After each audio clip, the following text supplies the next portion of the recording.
दोस्तों अभी हमारे देश में परिसीमन का मुद्दा बहुत जोर पकड़ा हुआ है और दोस्तों दक्षिण भारत के जो राज्य हैं इसको लेकर बहुत ज़्यादा चिंतित है। और दोस्तों इसे मुख्य रूप से तमिलनाडु के मुख्यमंत्री एम.के. स्टालिन इस बात को अच्छे से उठा रहे हैं। और दोस्तों उन्होंने 5 मार्च को सर्वदलीय बैठक भी इसको लेकर बताई थी और इसके चिंता को लेकर बात करने की बात की थी।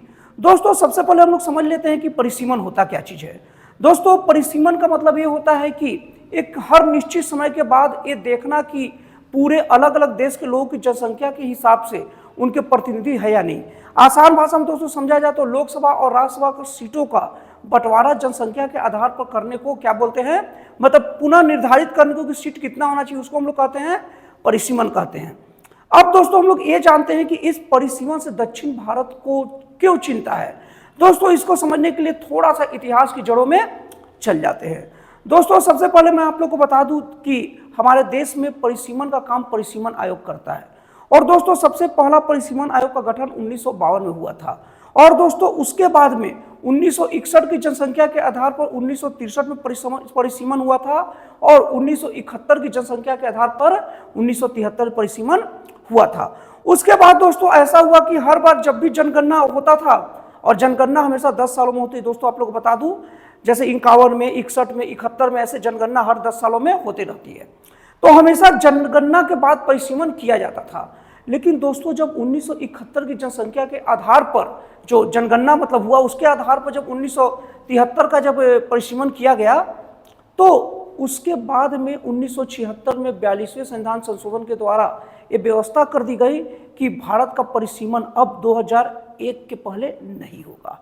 दोस्तों इसीलिए 1981 की जनगणना के बाद और 1991 की जनगणना के बाद परिसीमन नहीं किया गया। दोस्तों कई लोग आपको ये बताएंगे कि परिसीमन हर बार जनगणना के आधार पर जनगणना के बाद किया जाता था, लेकिन 1981 और 1991 की जो जनगणना के बाद परिसीमन नहीं किया जाता। लेकिन दोस्तों बहुत सारे लोग एक कारण नहीं बताते कि क्यों नहीं किया जाता। दोस्तों कारण फिर से बात समझ लीजिए कि 1973 के बाद में 1976 में 42वां संविधान संशोधन के द्वारा तय कर दिया गया कि 2001 के पहले कोई परिसीमन नहीं किया जाएगा। अब दोस्तों 2001 जैसे ही आया और उसके बाद 2003 में परिसीमन किया ही जाता कि 84वां संविधान संशोधन 2002 के तहत व्यवस्था कर दिया गया कि 2026 के पहले कोई परिसीमन नहीं होगा। और दोस्तों चूंकि अब 2026 तक अब परिसीमन को रोक दिया गया था, इसलिए दोस्तों 2011 के बाद जनगणना के बाद परिसीमन का कोई सवाल ही नहीं उठता और कोरोना के कारण 2021 का जनगणना का कोई बात ही नहीं है। मतलब कि दोस्तों 2026 के पहले तक 2002 के बाद से कोई भी जनगणना के बाद परिसीमन का तो कोई सवाल ही नहीं था। तो दोस्तों इस तरीके से आप लोग समझ गए होंगे कि परिसीमन क्या है और अलग अलग समय परिसीमन कब होता था और क्यों कई बार जनगणना के बाद ही परिसीमन नहीं हुआ। अब दोस्तों आप लोगों को मैं बता दूं कि दक्षिण भारतीय राज्यों की चिंता क्यों है परिसीमन को लेकर। दोस्तों आप लोगों को बता दूं कि परिसीमन का प्रमुख आधार जनगणना बढ़ता है, जनसंख्या बढ़ता है, मतलब जनगणना के बाद जनसंख्या तय होता है। और दोस्तों आप लोगों को बता दूं कि जो दक्षिण भारत के जो राज्य है ना, वो अपने अच्छी नीतियों के कारण, अपने पूरे नियंत्रित नीतियों के कारण दक्षिण भारत की जनसंख्या को कंट्रोल करने में कारगर साबित हुआ है। इसीलिए दोस्तों दक्षिण भारत की जनसंख्या हमेशा कम रहता है, एरिया बड़े रहते हैं, जनसंख्या कम रहती है और इस कारण वहाँ विकास भी बहुत अच्छे से हो पाया है। अब दोस्तों दक्षिण भारत को एक डर है, दक्षिण भारत को एक डर है कि अगर 2026 में परिसीमन हुआ तो मेरे इलाके के लोकसभा की सीट और विधानसभा की सीटें कम न हो जाए। अगर दोस्तों उनका यह डर है कि अगर मेरे इलाके का अगर जनसंख्या कम है और अगर लोकसभा की सीटें कम हो गई तो हमारा प्रतिनिधित्व केंद्र में कम हो जाएगा, और जब हमारा प्रतिनिधित्व केंद्र में कम होगा तो हमारी बातें कम उठाई जाएगी। यही दोस्तों दक्षिण भारत को की प्रमुख समस्या है, दक्षिण भारतीय राज्यों की। अब दोस्तों इसको लेकर केंद्र सरकार की तरफ से आश्वासन दिया गया कि हम दक्षिण भारत को जनसंख्या नियंत्रण के लिए दंडित नहीं करेंगे। इसका मतलब दोस्तों उनका यह स्पष्ट करना था कि जनसंख्या के आधार पर सीटें कम नहीं की जाएगी, उनके आधार पर कोई और रास्ता निकाली जाएगी। और दोस्तों आप लोगों को बता दूं कि हमारे देश के गृह मंत्री अमित शाह ने भी बात कहा है कि दक्षिण भारतीय राज्यों की सीटें किसी भी हालत में कम नहीं होगी।